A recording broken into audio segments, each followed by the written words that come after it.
Good afternoon. I'm Woo Sing-moon, Professor of Graduate School of International Studies, Seoul National University. This session is on enhancing educational cooperation in East Asia toward a global epistemic community. We have today 5 panelists. And we have 1 hour 10 minutes for their discussion. So I think that each panelist will have 10 minutes for the 10 minutes for the presentation, and then we have around 20 minutes for the discussion.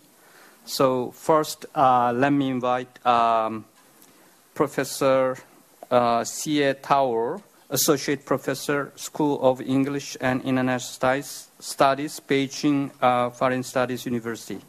Professor C.A. Great. Good afternoon, everybody. First, I want to express my thanks to the Jeju Forum and also the Korea Foundation for inviting me back. Actually, for Korea Foundation, I was here in late March for the Korea Foundation's global seminar. So this is my second visit to South Korea within a month. My topic today will be about enhancing educational cooperation in Northeast Asia. This is a subject that normally is out of my own research area. My research is about U.S. Congress, politics, but this time because I was Assistant Dean in charge of international cooperation for the past 3 years. So I think I have something to say based on my own experience about how do we build up an epistemic community in Northeast Asia. So you look at the slides first here. Let me just stand up. The first one you see, Northeast Asia, I would call it's the home to the economic powerhouses, but in terms of higher education, they are dwarfs. For example,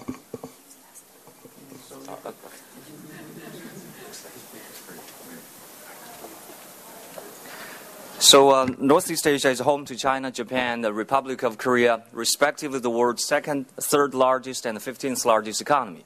But then you look at the world rankings of colleges and universities, the top 100.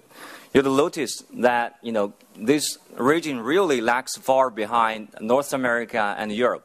So here are the top 10 universities around the world that are located in Northeast Asia. So here I give you 2 sources. One is from the Times Higher Education, 2010. The other is from the U.S. News and World Report, 2010 rankings. So you look at the 2 systems. Even though they are different, but you can see eventually the total number of top 100 universities located in this region is very small. The first source shows only 9 universities, and the second one shows only 12. Then I said, Northeast Asia is not the top destinations for international students. So look at the share of international students in higher education.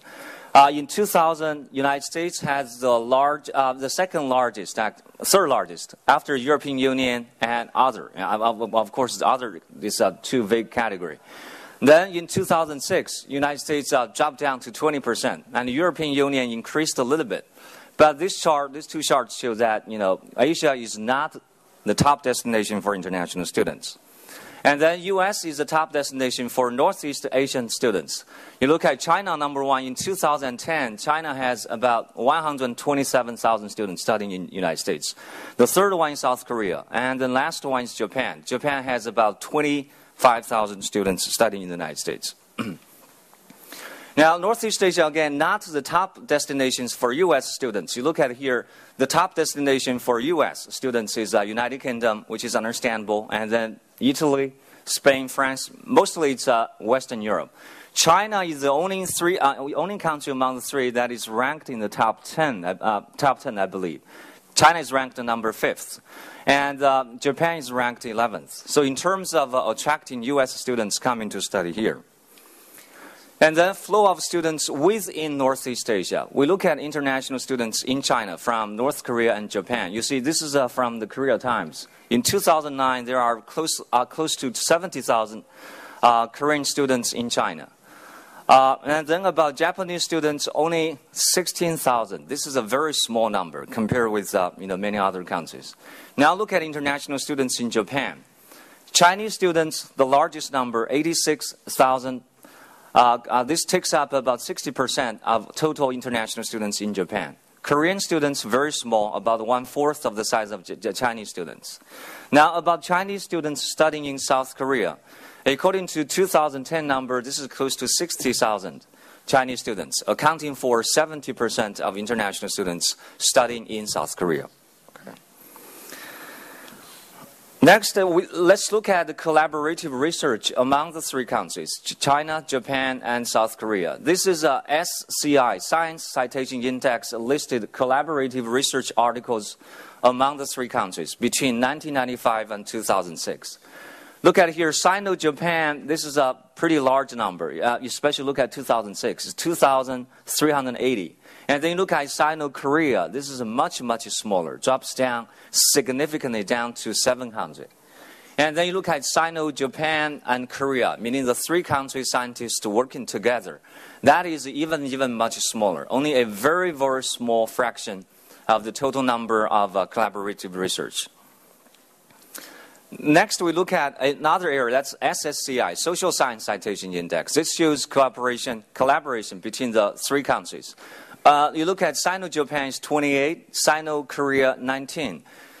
Japanese, Chinese, and Korean social scientists working together, only 1.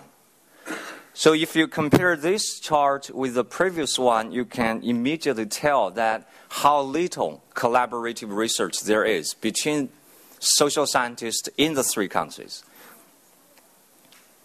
Now, the top fields of collaborative research for scientists in the three countries, not surprisingly, mostly it's in science, physics, chemistry. This is for Chinese and Japan. And for Chinese and Korean scientists, it's a physics and chemistry, material science. They're more or less the same in terms of ranking. Now, in terms of internationally acclaimed think tanks based in Northeast Asia, again, we look at the number of think tanks in the United States is close to 2,000. In China, 425. Japan, 103. South Korea has the smallest number, 35. Now, the world's top 50 think tanks, non-US, meaning because the United States has so many. Now, there are 15. China's Academy of Social Sciences, this is ranked number 15. Then Japan's Institute of International Affairs, 46th. Then China's Institute of International Affairs. So there is no South Korean think tank ranked among the top 40. So what to make of these findings? The first one is that intra-regional collaborative research has been increasing at a very steady and impressive pace. Second, Sino-Japan collaboration is much more extensive than Sino-Korean collaboration. Thirdly, collaborative research in social sciences lag far behind that in science and engineering. And the last point is that the three countries lag far behind their European and North American counterparts in terms of internationally acclaimed think tanks. So that's what we need to do, look into the future, or looking at the facts. We are lagging behind our European and North American counterparts. Policy suggestions. Number one is the universities in this region should double their efforts in promoting collaborative research in social sciences. I'm a social scientist, and I think sometimes I look around in South Korea and Japan looking for people to work with me. Language is one problem. The other problem is because people do different types of research. So the disciplines in social sciences, for example, political science, sociology, economics, all these are crucial to the education of the next generation of leaders. Ideas and discourse matter. I think today we are having this conference because we believe that ideas and discourse matter. And they are produced mostly by influential social scientists, not by engineers, by scientists. Even though they are very important, but in terms of influencing people, I think social scientists have a especially important role to play. Second, I think governments and universities should establish initiatives to attract more students from both within and outside the region. I call this internationalization of college education in the region. A diverse student body contributes to cultural sensitivity and tolerance, as well as critical learning. That's why in the United States, the U.S. Supreme Court, struck down some of these admissions policies at some major universities. They think, we need a diverse student body to contribute to a vibrant academic community. Specific measures, I think, include one is increased scholarship for international students. Second is to increase degree and non-degree program. As I understand, most of the students, foreign students who study in China today, 80% of them are enrolled in language programs. I think this is far, far from enough. If you want to educate, foreigners, if you want to increase their awareness and appreciation of your local culture, you have to offer something much, much more than their language program. Also, through government or private funding, learning and teaching of each country's language and culture on foreign campuses should be actively promoted. This not only increase local awareness and appreciation of Northeast Asian culture, but also attracts potential students to come and study in Japan, South Korea, and China. But I think this is a very important but this cultural promotion should be handled with utmost care, or it can be perceived by local publics as kind of cultural invasion. So I give you a good and bad example. I think the Korea Foundation's Global e-School program, I read this program very carefully. I think this is a very good example. It funds Korean studies on foreign college campuses, as well as cross-country interdisciplinary collaborative research. So this is a very good way because it is less obtrusive. It is less high profile. The other example, I would say this is a bad example that's come from my government. We established the first Confucius Institute in South Korea, actually. But now these Confucius Institutes, because of their physical presence on foreign campuses, they are becoming a symbol of this Chinese cultural imperialism or invasion, especially when there are some managerial problems.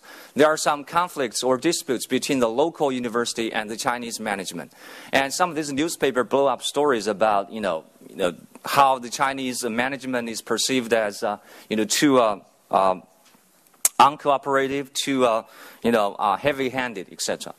Another suggestion is about governments and universities should take all necessary measures to attract expatriates who are studying or teaching in elite Western universities.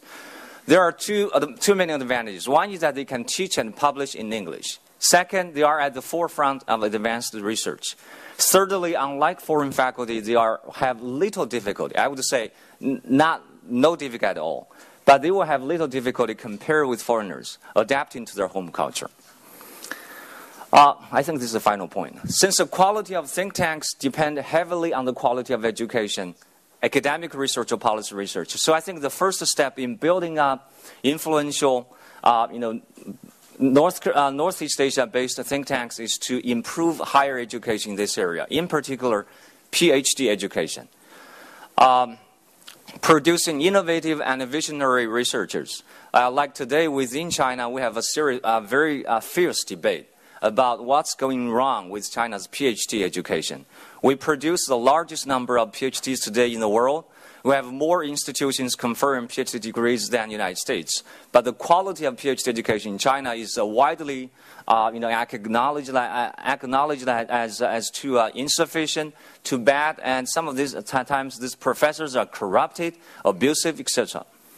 So the expertise and networking resources of former government officials are crucial to the influence of think tanks. And I think you cannot find a better example than in the United States.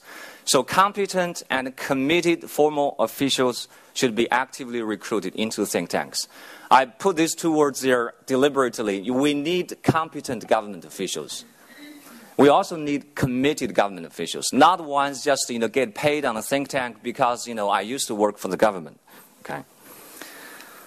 Look ahead. I think Northeast Asia has all the economic underpinnings of a vibrant and influential epistemic community. With proper policy readjustment and institutional restructuring, I think the whole region can quickly build up such a community and produce the next generation of leaders for both the region and the world. Thank you.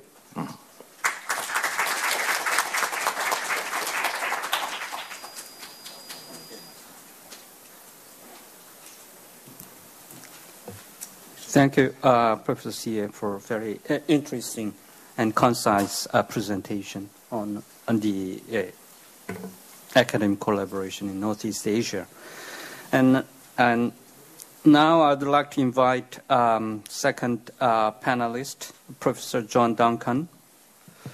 Thank you, Professor Moon, and of course, thank you to the Jeju Forum and to the Korea Foundation for bringing me here today. I'm not a social scientist. I'm an historian. And so my presentation is likely to be quite different from that of Professor Xie. In addition, I'm a Korea specialist, so I will focus primarily on issues related to Korea. The title of this panel is Enriching Educational Cooperation in East Asia Towards a Global Epistemic Community. But my presentation will take us beyond East Asia to the Americas, with an idea to enhancing understandings of Korea and its place in both East Asia and the world. First, though, I will speak briefly about my experiences engaging in various e-learning activities between Korea and the United States. Then I will turn to the main body of my presentation, in which I will deal primarily with the potential of e-learning for promoting greater interest in and understanding of Korea in Latin America. My first exposure to e-learning came in the early 1990s, shortly after I arrived at UCLA. At that time, UCLA was beginning to explore the use of distance learning for foreign languages, and I happened to be responsible for our advanced Korean language classes, as well as for teaching some classes in Korean history. We set up an arrangement with Seoul National University for my Korean language class and an SNU English language class to interact for 2 hours each week. The discussions among the students, which alternated between the two languages, between Korean and English, were animated at times, but the students at both schools, as well as myself and my colleague at Seoul National University, were all frustrated by the limitations of the technology. While the students could engage in live conversation, it was like talking on the telephone. And the video component did not allow for the transmission of real-time pictures. All we had was a still picture of our classroom and the Seoul National University classroom. At about that time, I also was asked to give a lecture on Korean history to a university in Australia. I found it really discomforting to not be able to see my audience, not be able to gauge their reactions to what I was saying.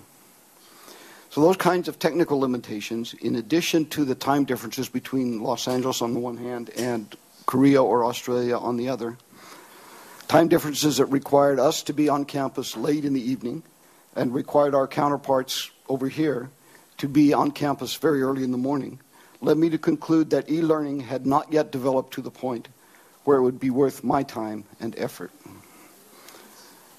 Several years ago, however, I was asked to deliver a lecture on Korean-American relations for a class at Busan National University here in Korea. I agreed to do so only after having been assured that the technology had improved to the degree that I could have real-time visual interaction with my audience. I found it a much more rewarding experience because the students could see me lecture and I could see them reacting. At least I knew they weren't sleeping, right? And because we could engage in question and answer activity just as in a regular classroom. So 3 years ago, when I had the opportunity to have some of my students at UCLA take an e-course on ancient Korean history taught by Professor No Tae-don at Seoul National University, I was delighted. 11 of our UCLA students majoring in history and archaeology signed up for the course. And they and I found it a really richly rewarding experience. The technology allowed real-time interaction, and the cameras at SNU even followed Professor No from his lectern to the blackboard, and would even zoom in on what he was writing on the blackboard, so our students could easily see the Chinese characters and the Hangul that he was putting up for them to use. After each lecture, my students and I would gather for another hour to go over what Professor No had covered in the course, just so we could make sure that those among our students who had somewhat limited language skills could get full benefit of the lectures. Nonetheless, we had some problems. The course that Professor No taught was a regular Seoul National University course, which he had to schedule very early in the morning for our benefit. I had to keep my students very late in the evening. I was able to mobilize my students only because they were my graduate student advisees. You either come to the class or you die. Also, we had to start the class 4 weeks early because Seoul National is on a semester system and we are on a quarter system. I don't think there's any way I could have forced undergraduate students to put up with that kind of hardship, that kind of difficulty. So it seems to me, based on those kinds of experiences, that the differences in time zones and academic calendars make it difficult for those of us in the United States and Canada to take full advantage of opportunities for synchronous e-classes from Korea. I wish that weren't the case, but such it is. So let me turn now to the issue of using e-learning technology for Korean studies in Latin America. There is, I think many of you know, rising interest in the study of Korea in Latin America. Scholars and students there are interested in Korea for many different reasons. Korea's economic development, Korea's democratization, trade, Korea's relations with China and Japan, and of course there's always the North Korean issue, as well as, need I say, the Korean wave. There are now approximately 25 faculty members, exclusive of language teachers, at a dozen or so universities in Latin America who do research on and or who teach about Korea. But only 2 or 3 of those scholars are genuine Korea specialists. The rest are generalists of East Asian studies who deal with Korea along with China and Japan. And the overwhelming majority of those professors are either scholars of international relations or international business. And while those scholars often do excellent work in their particular areas of expertise, they are acutely aware of their limitations, and they often feel hampered by structures, practices, and attitudes at their universities. Universities which tend, like those in the United States or Canada, to be Eurocentric and to be reluctant to invest scarce resources to develop new areas of scholarly inquiry in such places as Korea. 5 years ago, we at UCLA approached our Latin American colleagues with a proposal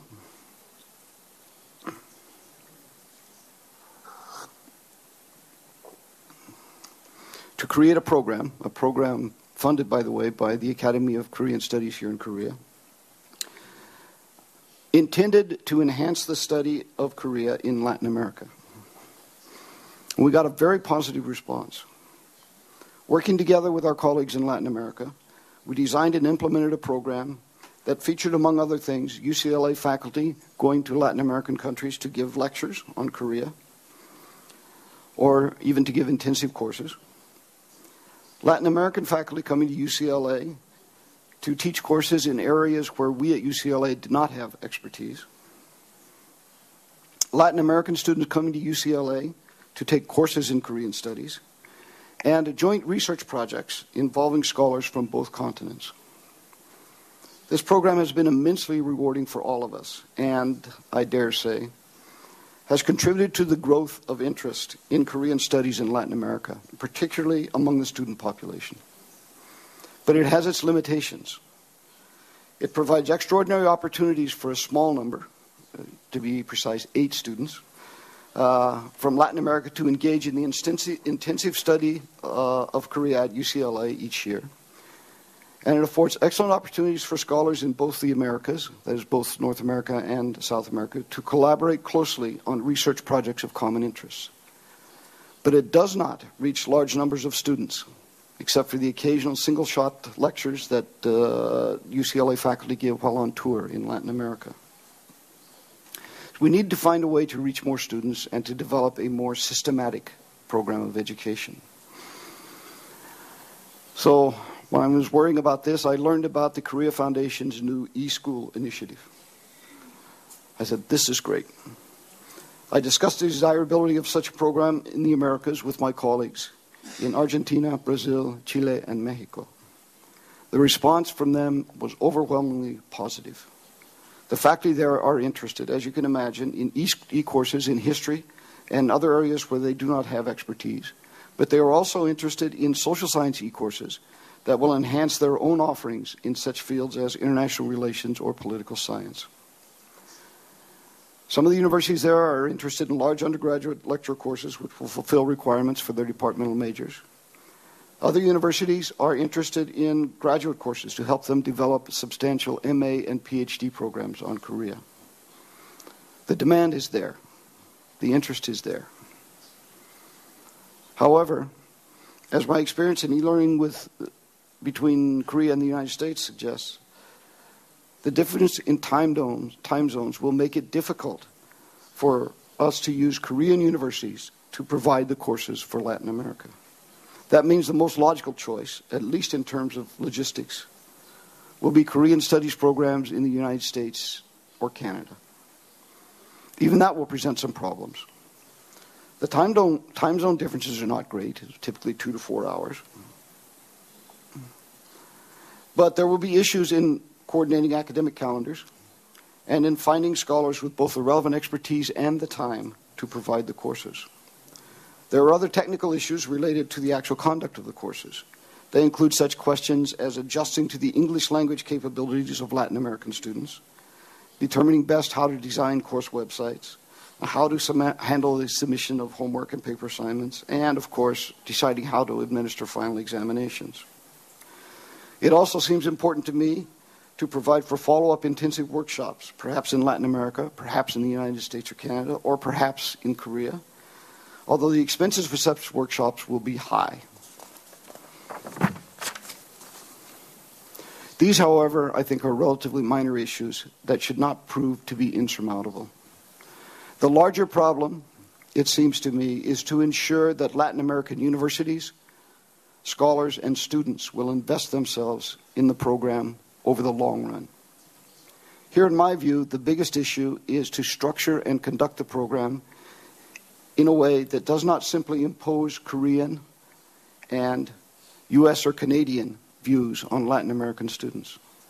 Rather, we need a program that allows for the development of distinctly Latin American understandings of Korea, understandings that reflect Latin American interests and also contribute to a larger set of global discourses about Korea and East Asia.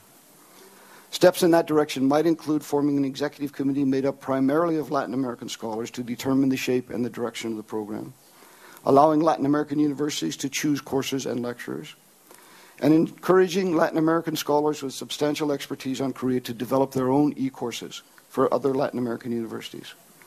I believe that such an approach will further the goal of creating a global epistemic community that incorporates a healthy diversity of understandings about Korea and its place in the world. Thank you.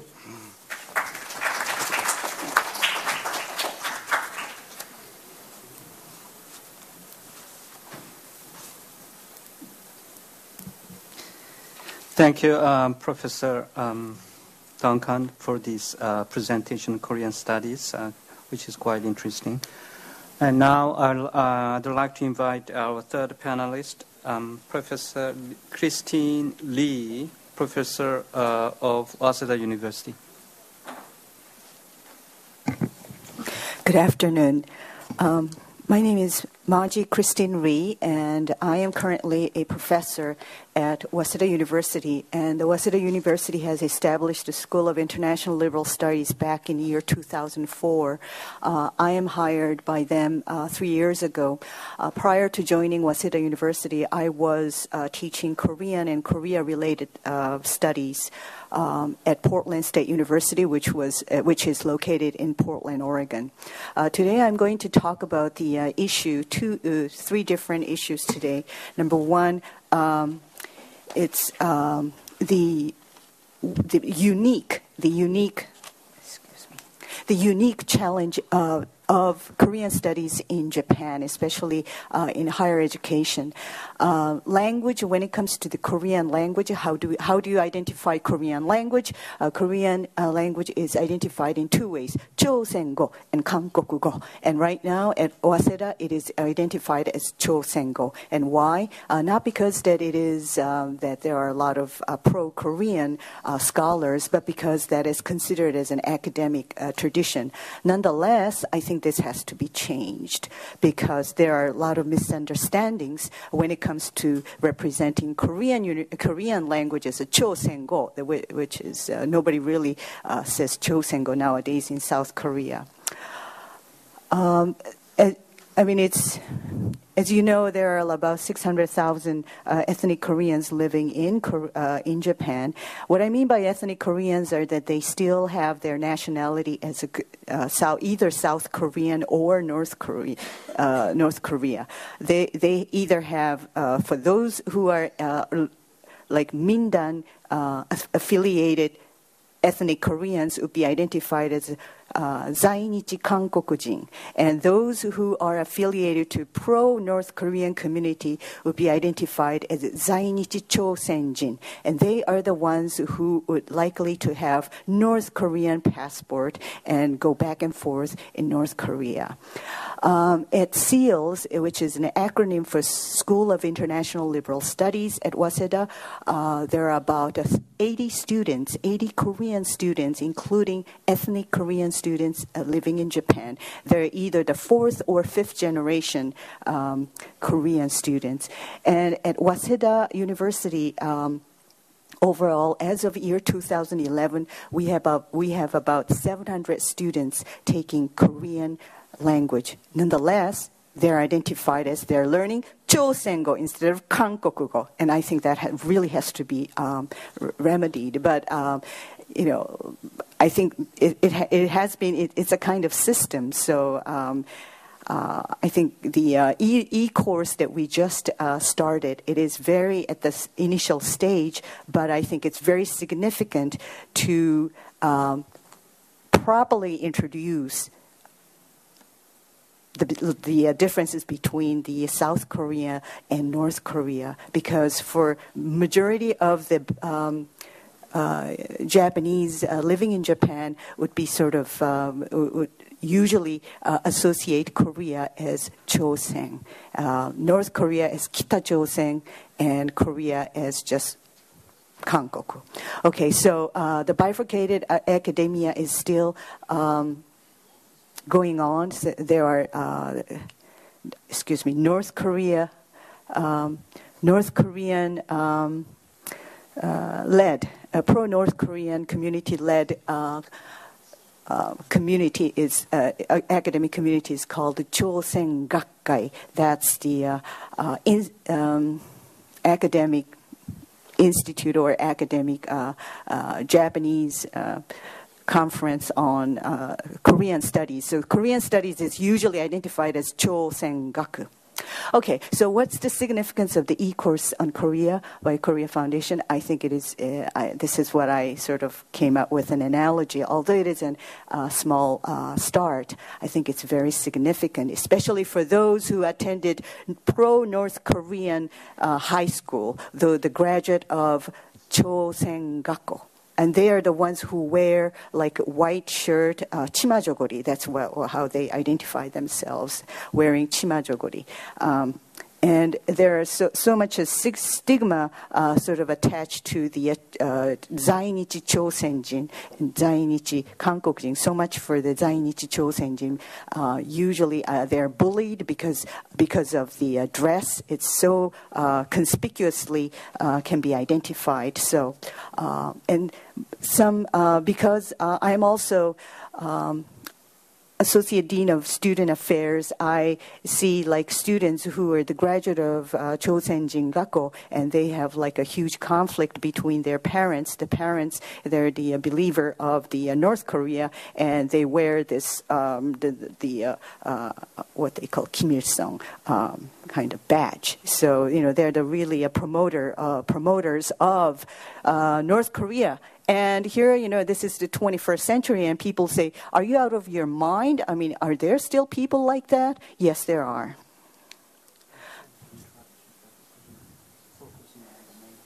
Okay, so 在日朝鮮人 is yes, Soren Gakkai, and Chosen Daigaku. This is the university that exclusively is attended by pro-North Korean students. And Chosen Gaku, this is the research group on Korean studies. There isn't such a thing as Kankoku Gaku. So built-in stereotypes, Chosenjin and Kankokujin. The voting rights. This is the main issue for both pro-North Koreans and the South North ethnic Koreans in Japan. And Kika, which means the naturalization, this is, there are not so many people who are leading to naturalization, and the immigration policy is very limited. And what this means to the ethnic Koreans, the college students, they have a very limited access to becoming like a professional. If you want to become a medical doctor or a lawyer, it's very highly limited. So right now, the Hallyu and Hallyu versus indifference, is it really Hallyu, the Korean wave? Is it a success in Japan? That's, I think, kind of questionable at this time.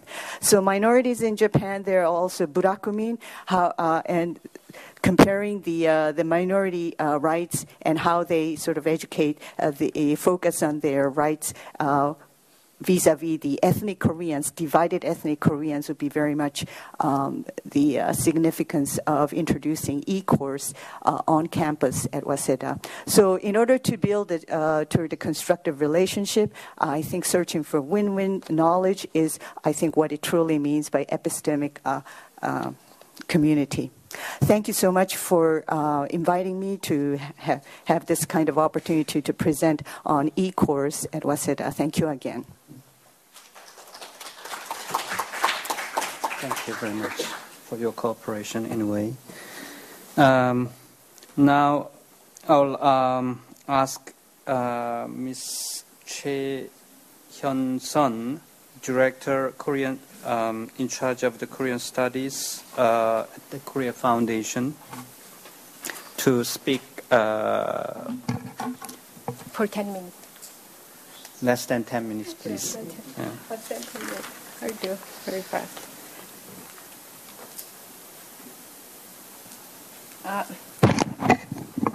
First of all, on behalf of the Korea Foundation, I am very pleased to brief, to introduce the Korea Foundation and its new initiative, which is called KF Global A-School on this occasion. And I would look into the global trends and KF's mission briefly, and then Korea and KF's assets for educational cooperation in East Asia. And then the KF Global E-School, which was designed and launched this March as part of endeavors to strengthen educational network in East Asia. And then lastly, I would look into the outcomes the Korea Foundation expects to create through the new initiative KF Global E-School program.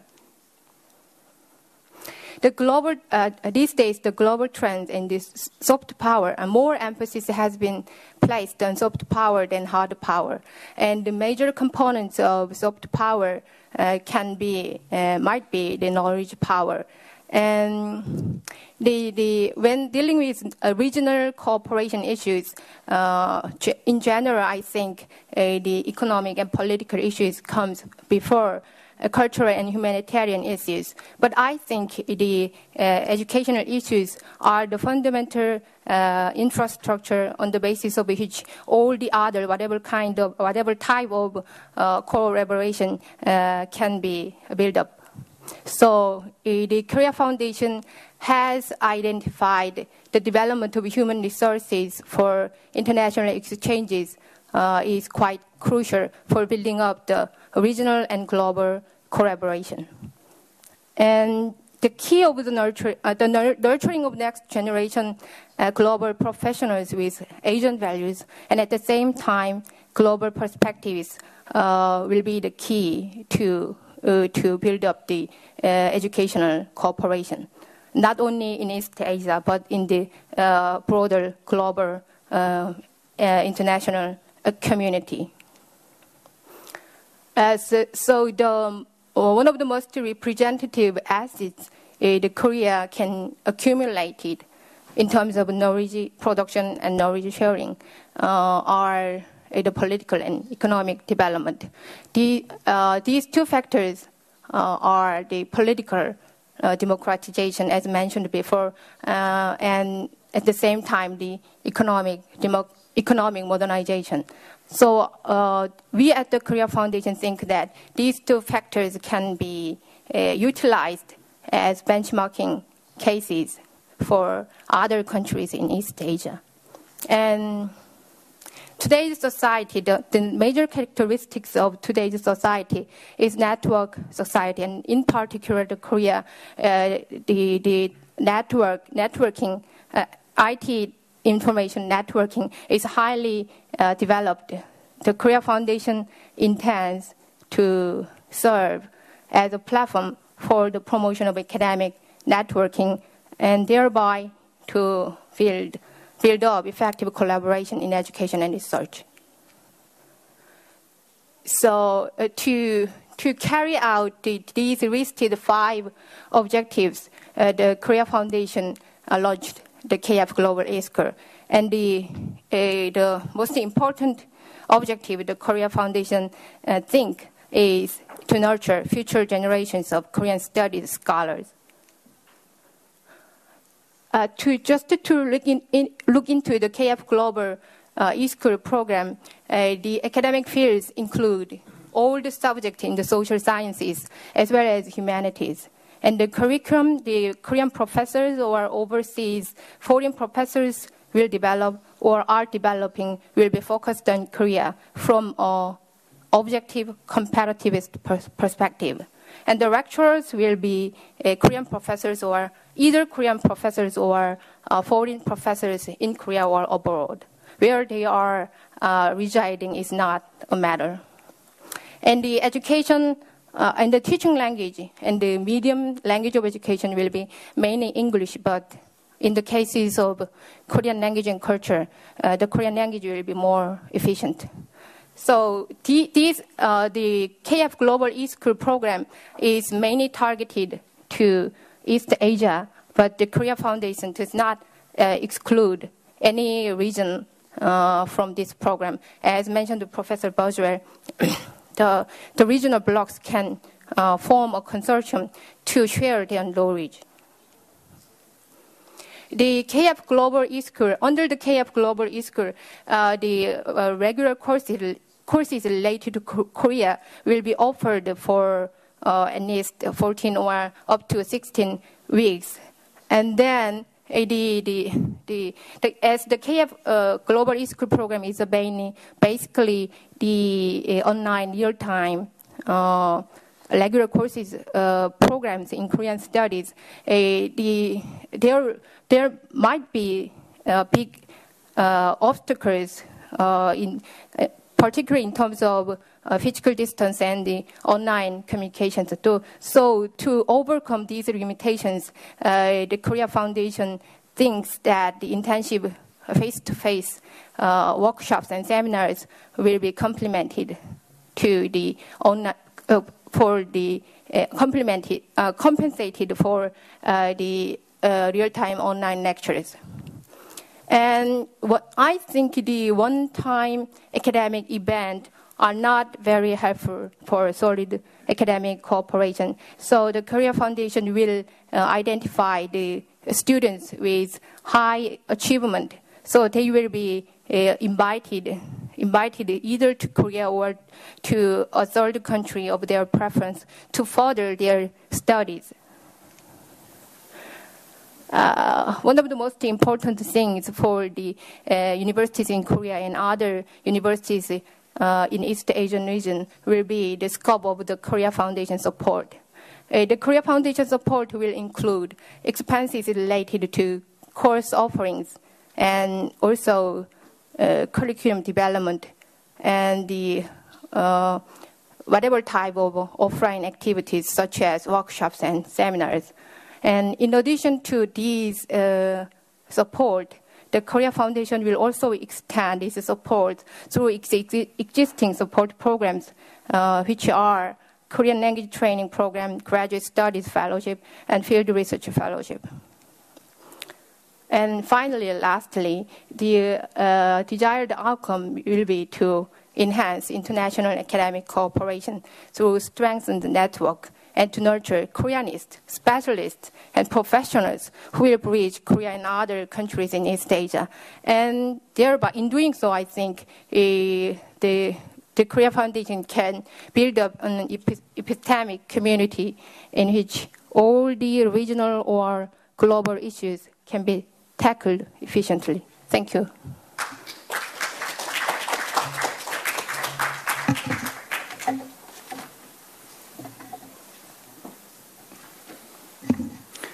Well, when I was first contacted by the Korea Foundation, I was also asked to make a short presentation on what I am launching together with the Korean Ministry of Education. So now it's time for me to make a short presentation on the educational cooperation North Asia under the which is being implemented under the name of Campus Asia. So I will spend maybe less than 10 minutes for this project, which might be very much interesting to some of the participants in this panel. Well, as far as I understand, under the current title, under the title of the current panel, there are two big topics. One is on the cooperation on the academic cooperation Northeast Asia, and the second one is obviously on the Korean studies. So my presentation may be my presentation will be, of course, for the first topic.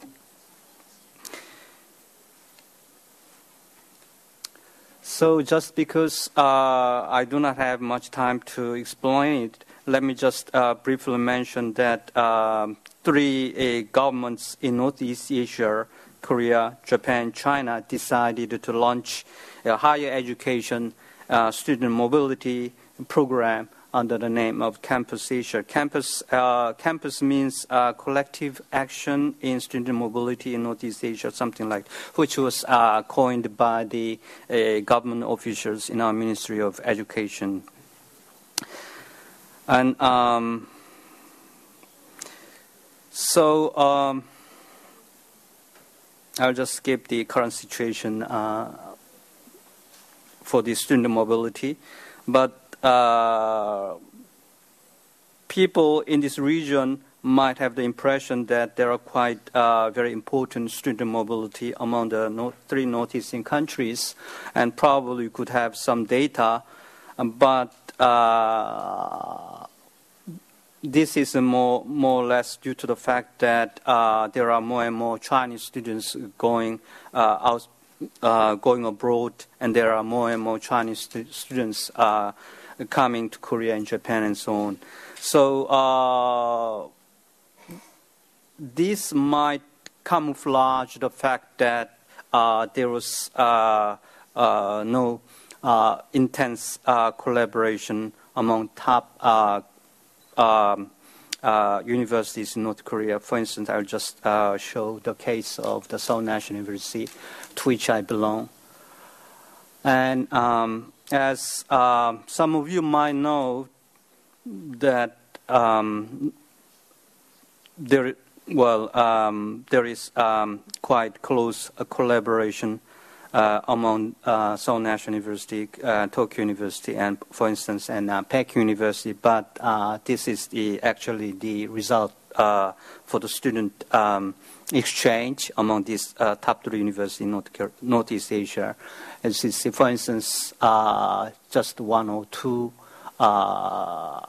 from Japan, and from China to Seoul National University, and this is the same from SNU to Japan and China and so on. So this is really very disappointing. So there is need to strengthen this kind of collaboration, especially for the future leaders, especially if you have the goal to promote the future leaders in Northeast Asia. This higher education cooperation is essential. Actually, this need was recognized by the leaders of the three universities, so that this project, which is called Campus Asia, will be launched this year. And the idea actually is, well, let me just go to this. So this year, it was decided that more or less 100 students from each country will start their mobility to the other Asian countries, to the other Northeast Asian countries. Altogether, about 300 students will start their mobility. The program has some very special, if you like, features. First, this mobility should be trilateral. For instance, Korean students should go to Japan and China at the same time, and that's the same for the Japanese students, and that will be the same for Chinese students. At the same time, this program is not just simple student exchange. As you see, this program encourages universities in each country to strengthen their institutional cooperation in such a way to create, which is more and more popular these days for the academic cooperation, such as double degree program and joint degree program. So, for instance,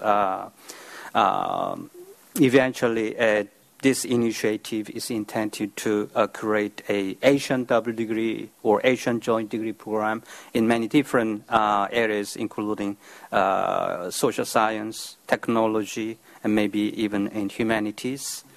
And obviously, in the Shonan, the most convenient language will be English, but it does not necessarily exclude those programs that will be done in local languages such as Korean and Japanese and Chinese and so on.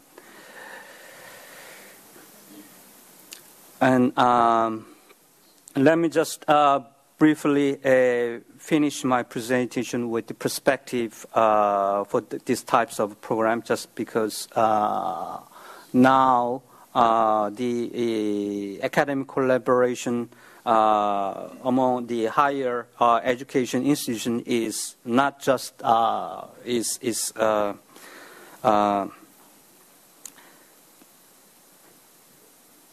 so much well emphasized, but more and more in the direction of creating double degree and joint degree programs. So in that respect, maybe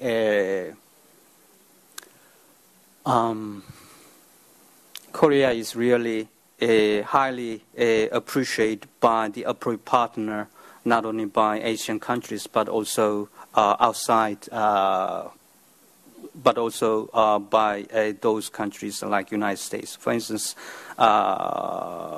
when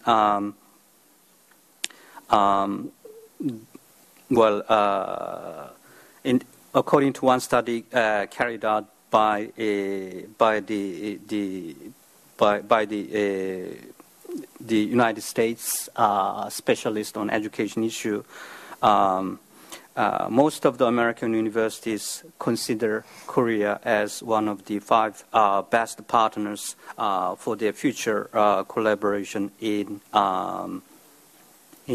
double degree or joint degree program. So I think that the future for the higher education collaboration is more or less in this direction, and this will be also has some advantage to attract students to Asia and so on. And in that respect, Asia, it's obvious that Asia should work more creating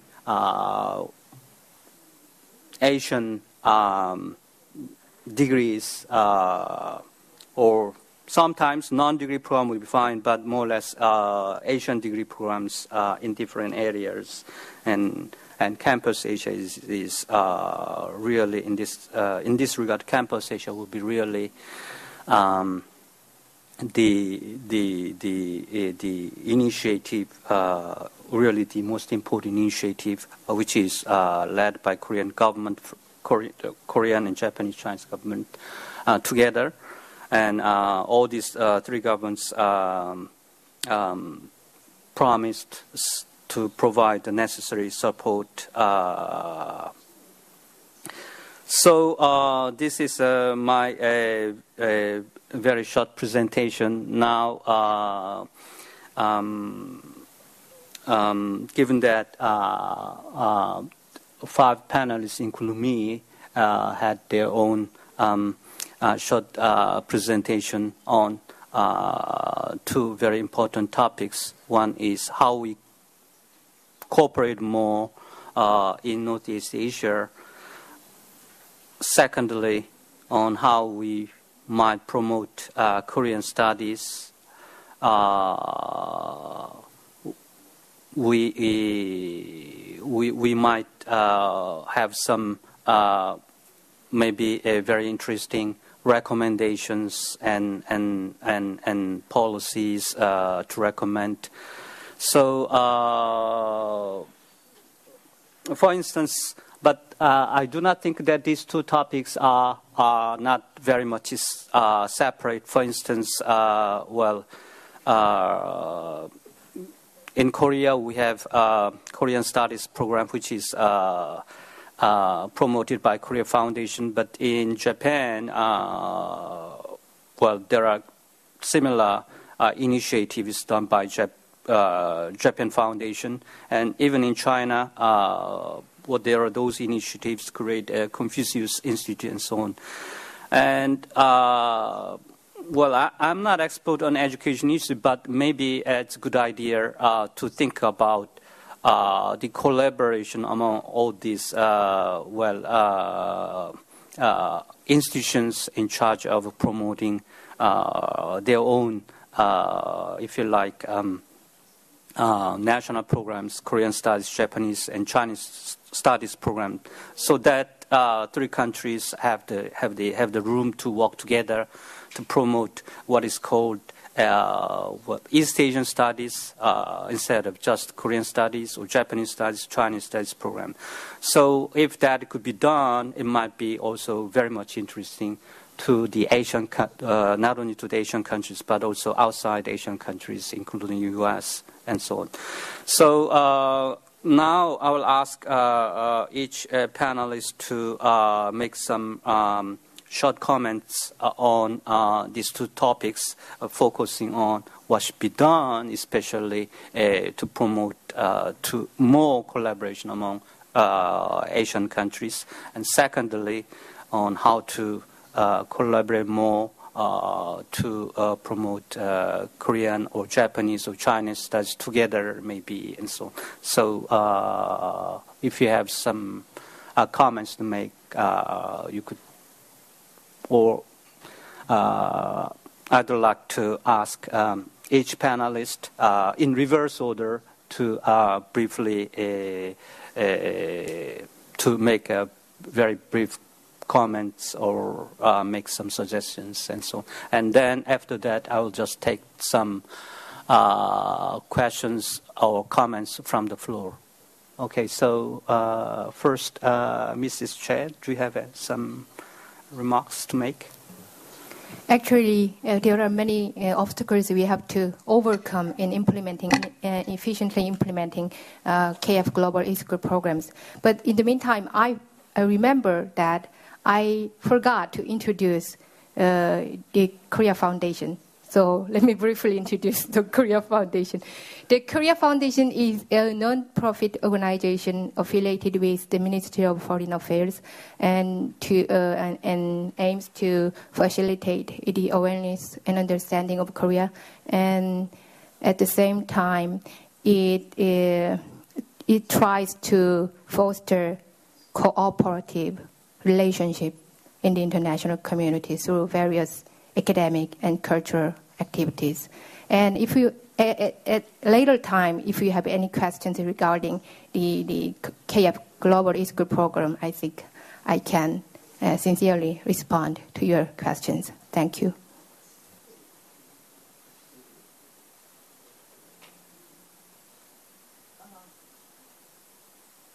E-school project that we are sharing with Waseda University and Seoul National University, I think, is very significant. Why? Because there can be actual, because of the Polycom. We interact through Polycom, and one more addition would make like e-course close to perfection, which is Blackboard. Blackboard means that each and every student can sort of interact with as a kind of chat type of communication. So I think that is a very minor technical issue. However, up to this point, I think it has been a very significant, and I'm very thankful that Korea Foundation has launched on this kind of e-school project.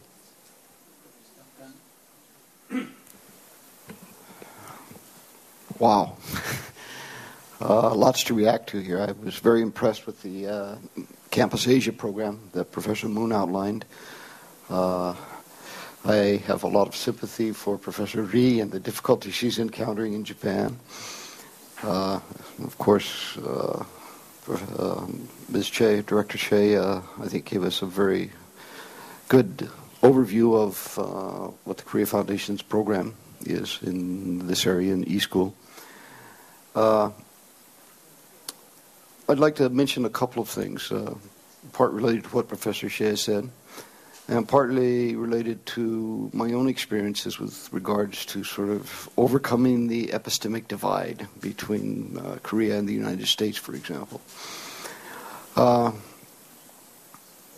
The gulf in perceptions of Korean history between historians working in Korea and historians working in the United States has been vast, to the point where they almost cannot talk to each other at times.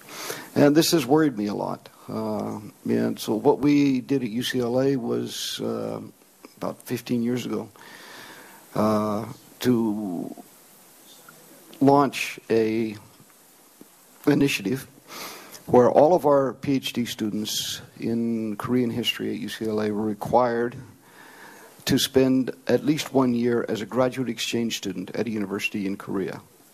So we've sent a lot of our students to Korea University, and we send a lot of them to Yonsei University, where they have to take courses with Korean graduate students under Korean professors.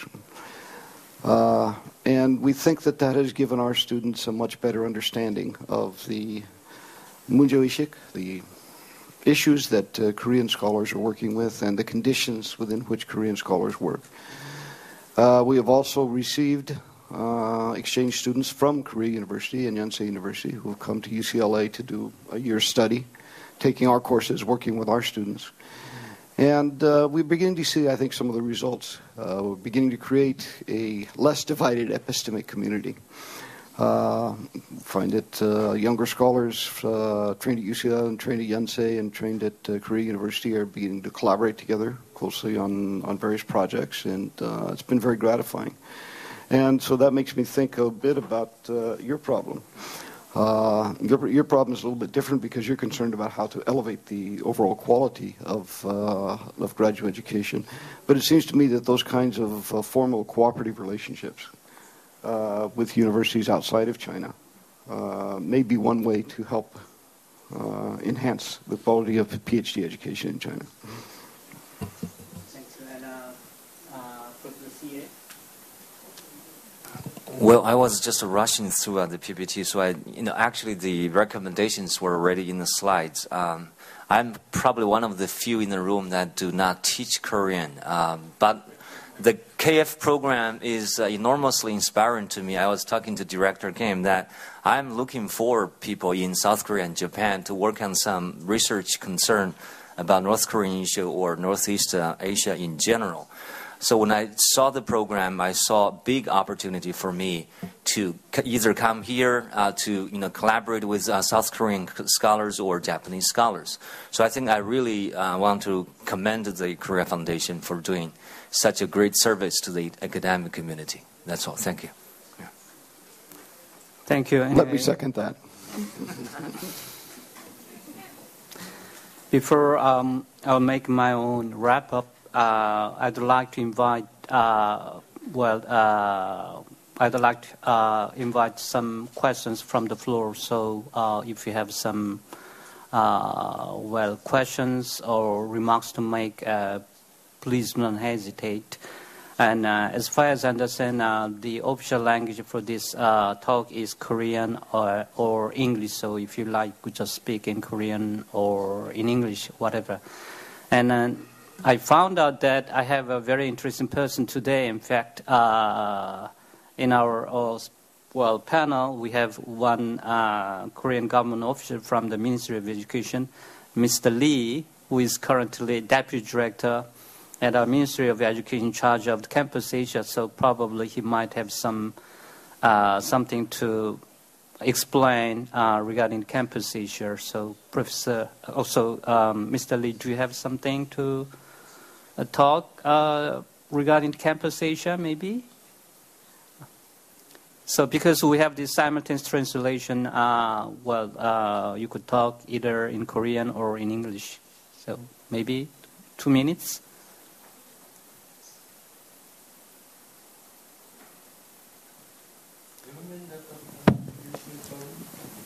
And whoever has the intention to ask questions, then and after him, just after him. It's not a question, but yeah. Yeah. No. So he has the floor first.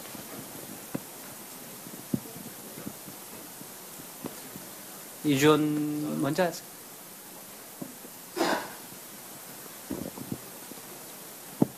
예, 안녕하십니까. 저는 한국교육과학기술부에 근무를 하고 있는 이주원 사무관이고요. 지금 문우식 교수님께서 설명하신 캠퍼스 아시아 사업을 담당을 하고 있습니다. 갑자기 부탁을 하셔서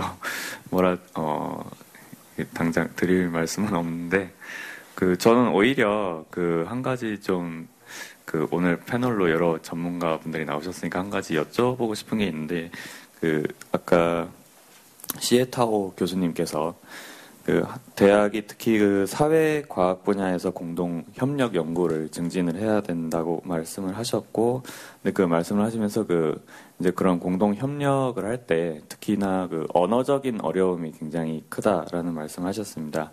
저도 캠퍼스 아시아 프로그램을 기획을 하면서 언어적인 어려움이 가장 크다는 데 되게 공감을 하고요. 대안의 하나로 이제 서부 대학의 그런 어떤 교수 요원을 영어가 가능한 교수진을 유치하는 부분도 말씀을 해주셨는데, 혹시 그 부분 외에도 어떤 다른 대안을 갖고 계시거나 생각하시는 부분이 있으시다면 이런 좀 언어적인 어려움을 극복할 수 있는 방법이 어떤 것이 있을지 좀 질문을 드리고 싶습니다. Thank you. So now it's your time. Yeah. So please identify yourself. And then, again, so my name is Xie Tao. I work at Beijing Foreign Studies University. Anyway, the question for me, I think you raised a very important question. And also, I was very much frustrated last 2 years. I came to South Korea a couple of times, and each time I talked to people because I want to do some collaborative research in public opinion research. Each time over the dinner or lunch table, either I could not explain myself clearly to my Japanese or Korean colleagues, or what they say I did not understand. But I think one solution to this problem is in social science, at least in political science, economics, psychology, sociology. What I meant is that most of the time we use numbers. We crunch numbers. We run statistical models. So if there's a way you can post the data, like in the United States, you have that inter-university consortium for social science data at the University of Michigan. I believe that they have an inter-university consortium. So if you can post some of your researchers' social science data, survey data, economic data, like the data Professor just presented on college education, I think this will be immensely helpful for others who are looking for partners to collaborate on research. Of course, I completely agree with you that for Campus Asia, it would be ideal if you recruit faculty who are fluent in English, who can publish in English. But if you cannot, I would suggest that having a consortium of data would be great. And that's my personal opinion. Okay, so now you have the floor. Thank you for your information on the Telelink teaching systems about more than 21 years ago. I think I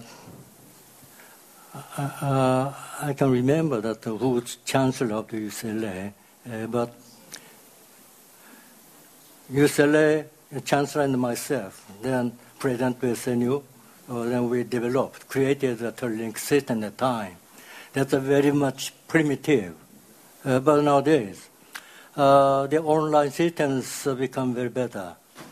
So why we can't think of like that cyber systems, cyber university systems that can overcome that time lag between the regional. So we can think of some, yeah. Of course, the language is a problem, but anyway, that's. I hope it's become better in the future. Okay, Professor Duncan. Thank you.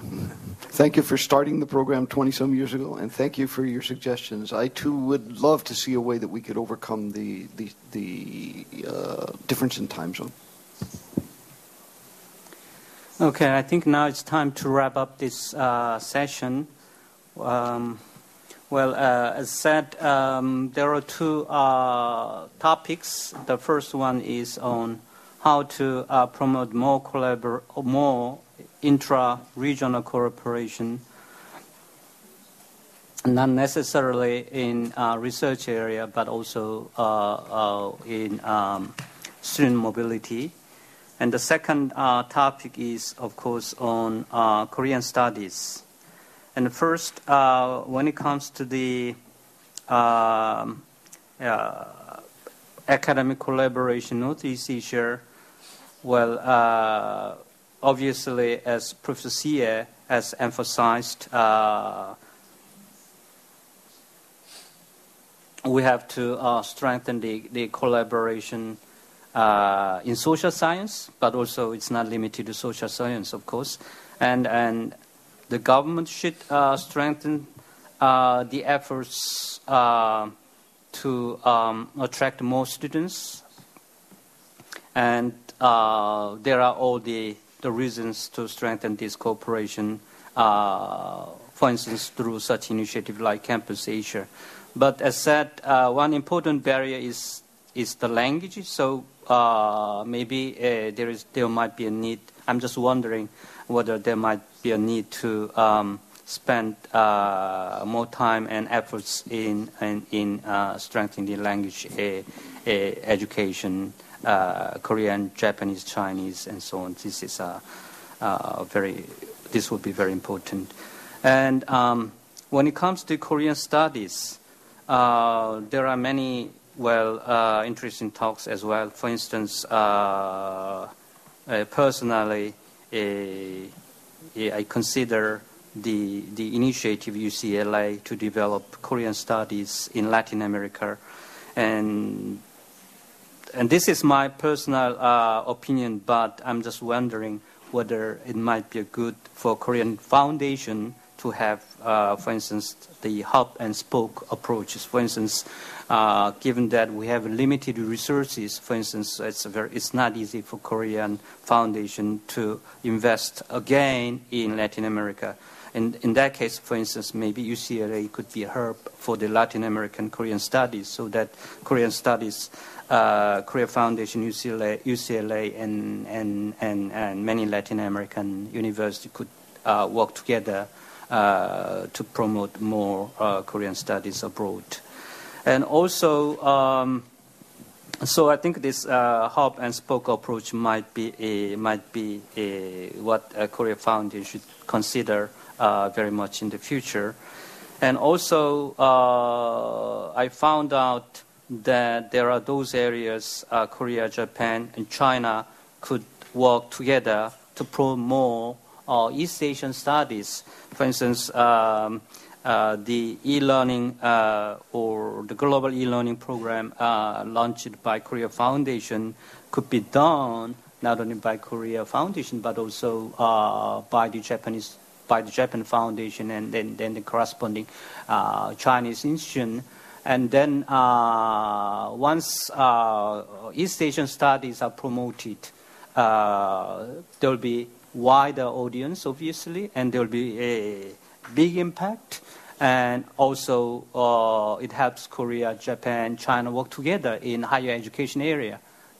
So I strongly recommend the Korea Foundation to consider this possibility as well. And so,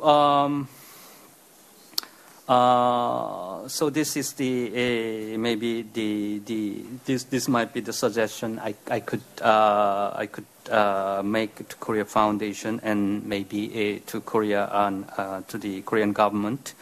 And also, I have maybe it's the Korean problem, but I found out there is also a strong room for our Ministry of Education and Korean Foundation to work together, maybe to strengthen the Korean studies abroad and maybe East Asian studies abroad and so on.